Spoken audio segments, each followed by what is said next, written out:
തരിശായി കിടന്ന ഏലൂർ വടക്കുംഭാഗം പാടശേഖരം കൃഷിക്ക് ഒരുങ്ങുന്നു. ഇതിന്റെ ഭാഗമായി നെല്ല് ഉൽപാദക സംഘം രൂപീകരിച്ചു. വടക്കുംഭാഗം യുവജന വായനശാലയിൽ വെച്ച് നടന്ന പൊതുയോഗത്തിലാണ് വടക്കുംഭാഗം നെല്ല് ഉൽപാദക സംഘം രൂപീകരിച്ചത്. നഗരസഭാ ചെയർമാൻ AD സുജിൽ അധ്യക്ഷനായിരുന്നു. ഏലൂർ നഗരസഭയിലെ പാടശേഖര സമിതിയുടെ യോഗമാണ് ഇന്നിപ്പോൾ നടക്കുന്നത്.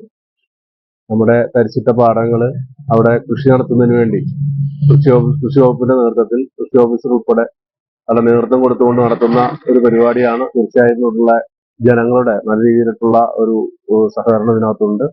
ഇത് നമ്മുടെ കാർഷിക മേഖലയെ ഉണർവുണ്ടാക്കുന്നതിന് വേണ്ടി സഹായിക്കുന്നതാണ്. തരിച്ചു കിടക്കുന്ന നെൽപ്പാടങ്ങൾ നാടിനു വേണ്ടി സംരക്ഷിക്കപ്പെടണം എന്ന ലക്ഷ്യത്തിനായുള്ള നഗരസഭയുടെ ആദ്യ ചുവടുവയ്പ് എന്ന നിലയിലാണ് വടക്കുംഭാഗം പാടശേഖര സംരക്ഷണ നെല്ല് ഉൽപാദക സമിതി രൂപീകരിക്കുന്നതെന്ന് അദ്ദേഹം പറഞ്ഞു.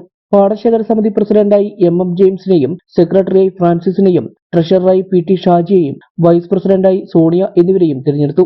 നഗരസഭ വൈസ് ചെയർപേഴ്സൺ ജയശ്രീ, മറ്റു ഭാരവാഹികളായ ഷെനിൻ, PA Shibu, PM Abubakar, VV Prakashan, കൃഷി ഓഫീസർ ഏഞ്ചൽ ശ്രീയക്ക തുടങ്ങിയവർ സംബന്ധിച്ചു.